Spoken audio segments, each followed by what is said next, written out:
Hello दोस्तों, मैं अभिषेक कुमार आप सभी का स्वागत करता हूं हमारे YouTube channel SSC target classes में। आज एक नए सेशन के साथ में आए हैं। जैसा कि आप इसमें स्क्रीन में देख रहे हैं कि यूपीएससी के बारे में थोड़ा बताएंगे, यूपीएससी की बुकों के बारे में बताएंगे, यूपीएससी में कितने पेपर होते हैं, प्री में कितने पेपर होते हैं और मेंस में कितने पेपर होते हैं, प्री कितने मार्क्स का आता है और मेंस में कितने मार्क्स का आता है। इन्हीं सभी के बारे में हम डिस्कस करेंगे। चलिए थोड़ा 3 क्वेश्चन दिए गए हैं, उन क्वेश्चन को डिस्कस करते हैं। जैसे आपसे पूछ दिया यूपीएससी का फुल फॉर्म क्या होता है, union public service commission. UPSC की प्रेजेंट टाइम में जो चेयरमैन है वो कौन है? डॉक्टर प्रदीप कुमार जोशी है। यूपीएससी की स्थापना कब हुई थी? 26 अक्टूबर 1950 को। चलिए देखिए, यूपीएससी को 3 फेजेज में बांटा गया है। ठीक है, प्री मेंस इंटरव्यू में। प्री में कितने पेपर होते हैं? 2 पेपर होते हैं। कितने पेपर होते हैं? 2 पेपर होते हैं। एक GS1 होता है, एक जिसे हम क्या कहते हैं GS2, जिसे हम क्या कहते हैं CSAT पेपर होता है। GS1 200 मार्क्स का होता है, GS2 कितने मार्क्स का होता है? 200 मार्क्स का ये भी होता है। ठीक है, अभी 200 मार्क्स का ये भी होता है।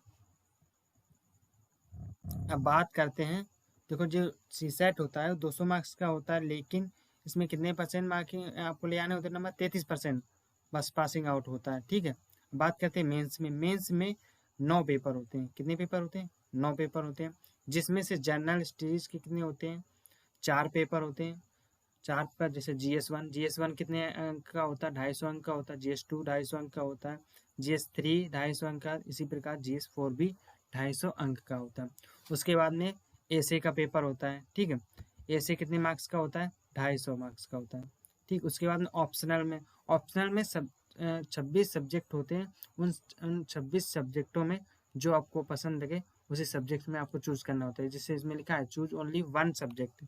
ठीक, उसके बाद में एक लैंग्वेज पेपर में होता है। एक इंग्लिश का पेपर कंपलसरी इंग्लिश का होता है, एक रीजनल लैंग्वेज का होता है। जैसे आप हिंदी में देना चाहते हैं, हिंदी के पेपर जैसे इंग्लिश में, मतलब रीजनल लैंग्वेज होना चाहिए। ठीक है, आप चलिए नेक्स्ट पे चलते हैं। देखिए, बात करते हैं यूपीएससी की जो बुक्स होती हैं। बहुत सारे गाइस कह रहे थे कि यूपीएससी की किताबों के बारे में बताइए, किताबों के बारे में, तो उसी के बारे में हम आज एक नए सेशन के साथ में हम आए हैं।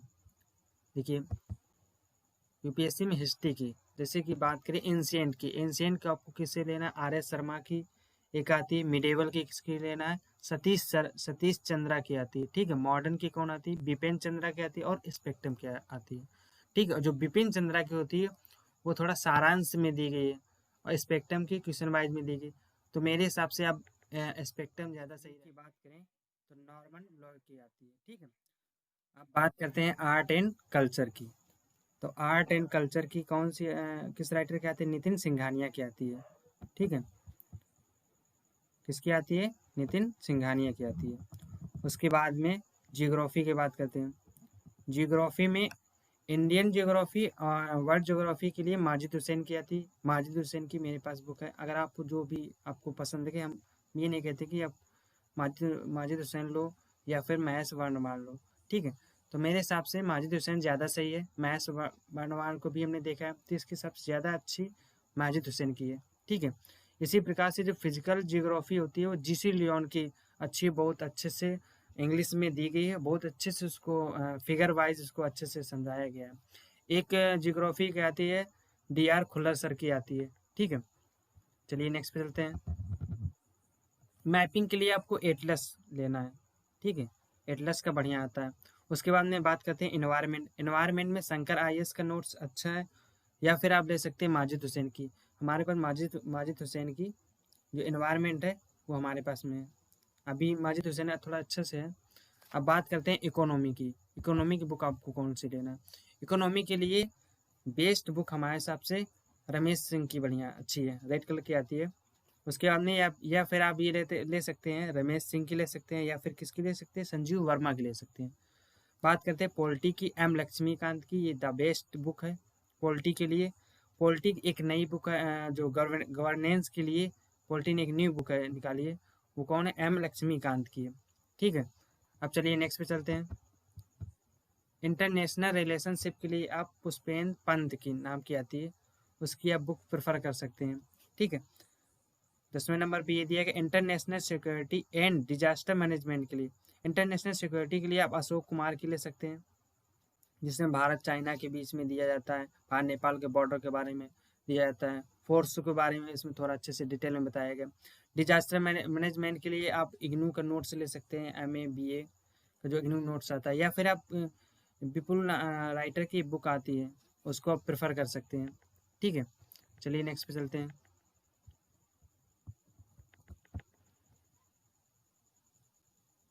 हिंदी के लिए आप आदित्य पब्लिकेशन के ले सकते हैं, क्योंकि अभी हमने थोड़ी देर पहले बताया कि मेंस में जो रीजनल लैंग्वेज के लिए आपको यूज़ करना होता है, जैसे इंग्लिश भी यूज़ करना होती है। इंग्लिश तो कंपलसरी है, उसको तो आपको देना है। आप अगर हिंदी में पेपर दे रहे हैं तो भी आपको इंग्लिश में एक इंग्लिश का पेपर आता है। ठीक है, हिंदी के लिए हमारे हिसाब से आदित्य पब्लिकेशन की थोड़ी अच्छी बुक आती है। उसमें एक क्वेश्चन वाइज भी बुक है, एक डिटेल में बुक बनी है अलग से। ठीक है, आप साइंस एंड टेक्नोलॉजी के लिए आप बाजीराव एंड रवि के नोट्स से आप प्रेफर कर सकते हैं, या फिर आप रवि पी अग्रहारी की बुक ले सकते हैं। ठीक है, उसके बाद में आप एथिक्स के लिए क्या द लेक्सिकॉन की ले सकते हैं। एथिक्स के लिए ये क्रॉनिकल पब्लिकेशन की आती है। ठीक है, सोशल जस्टिस के लिए आप राम अनुजा की ले सकते हैं। ठीक है, चलिए नेक्स्ट पे चलते हैं। देखिए बाकी सारी बुकों के बारे में बता दिया, अब उसको थोड़ा डिटेल में। प्री में एग्जाम एक CSET GS1 का होता है, सॉरी, जिसमें कितने 200 मार्क्स का आता है। उसके बाद में CSET का होता है। CSET का फुल फॉर्म क्या होता है? सिविल सर्विस एप्टीट्यूड टेस्ट होता है, जिसमें 200 मार्क्स का होता है। आपको 33% मार्क्स ले आना होते हैं। हम ये मान के चल रहे हैं कि कितने नंबर आपको ले आना है? 66 ले आना है। ठीक है, अब बात करते हैं मेंस एग्जाम में। मेंस एग्जाम में क्या क्या आता है उसके बारे में बता देते हैं। मेंस एग्जाम में GS1 250 मार्क्स का होता है, जिसमें हिस्ट्री में आप हिस्ट्री आती है पूरी, वर्ड भी आती है, एंशिएंट आती है, मॉडर्न और मिडिएवल आती है। ठीक है, बात करते हैं जियोग्राफी में इंडियन जियोग्राफी और वर्ल्ड जियोग्राफी आती है। आर्ट एंड कल्चर GS1 में आता है। ठीक है, चलिए नेक्स्ट पे चलते हैं। अब बात करते हैं GS2। GS2 में क्या आता है? GS2 में पॉलिटी हुआ, ठीक है, गवर्नेंस हुआ, ठीक, इंटरनेशनल रिलेशन, ये सब इसी में आता है। इंटरनेशनल रिलेशन आप किसी तैयारी कर सकते, ऑनलाइन से भी कर सकते, या PIB की वेबसाइटें होती हैं। ठीक है, MEA की वेबसाइटें होती हैं, इनसे आप ऑनलाइन से अच्छी तरीके से तैयारी कर सकते हैं। ठीक है, अब बात करते हैं सोशल जस्टिस इसी में आता है। जैसे फॉर एग्जाम्पल जैसे हुआ कि पॉवर्टी हुआ, अनएम्प्लॉयमेंट की जो दिए गए, पॉपुलेशन एक्सप्लोशन हुआ, जैसे कि विस्फोट है, जनसंख्या विस्फोट हुआ, बेरोजगारी है, गरीबी है, इन सभी के बारे में आपको डिस्कस करना है। ठीक है, इसके लिए रिसोर्स के लिए जैसे नीति आयोग के कुछ पॉलिसी आती हैं, उनके बारे में पढ़ना रहता है ऑनलाइन, तो आप इससे अच्छी तैयारी कर सकते हैं ऑनलाइन के जरिए से। अब चलिए GS3 की बात कर लेते हैं। GS3 में टेक्नोलॉजी, हमारे हिसाब से हमने बुक को प्रेफर जरूर किया, लेकिन आपको इसको ऑनलाइन के जरिए से जितना अच्छा अगर पढ़ेंगे तो आपको बहुत अच्छा ये टेक्नोलॉजी में, क्योंकि साइंस टेक्नोलॉजी में आपको क्या करना है कि ऑनलाइन पढ़ना है।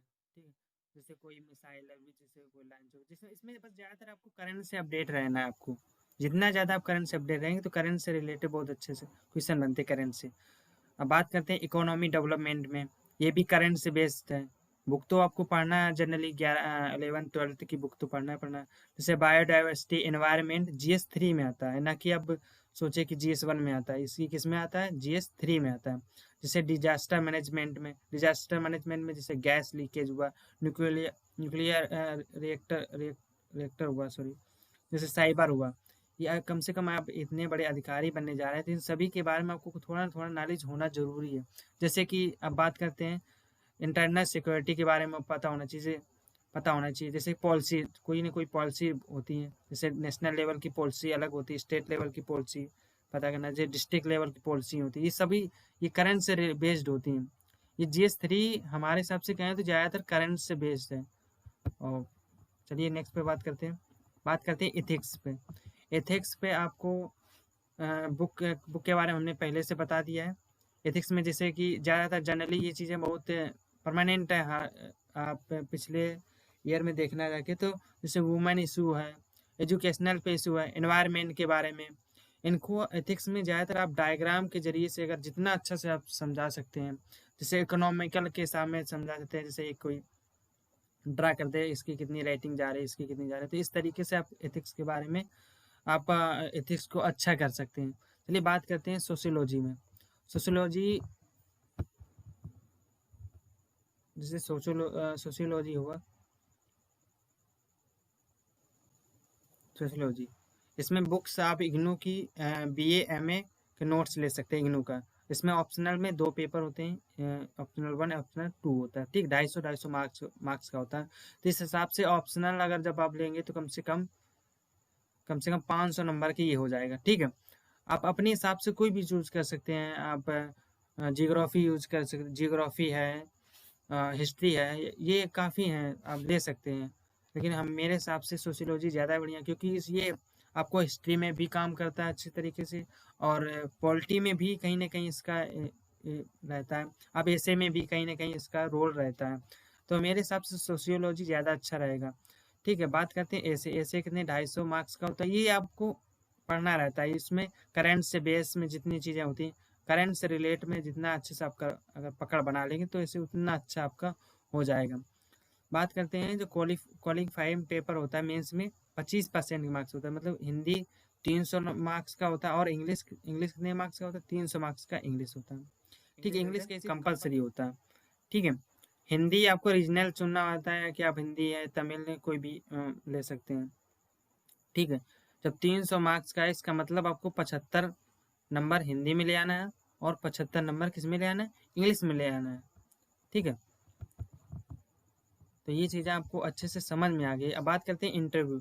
जो इंटरव्यू होता है, इंटरव्यू ये 275 मार्क्स का होता है, ठीक है। कितने मार्क्स का होता है, 275 मार्क्स का होता है। तो इन सभी के बारे में आपको अच्छे से समझ में आ, आई होप आपको ये वीडियो पसंद आया होगा। अगर ये वीडियो पसंद आया तो इस वीडियो को प्लीज़ लाइक सब्सक्राइब तथा शेयर जरूर करें। मिलते हैं अगले नेक्स्ट वीडियो में, तब तक के लिए बाय, टाटा, टेक केयर।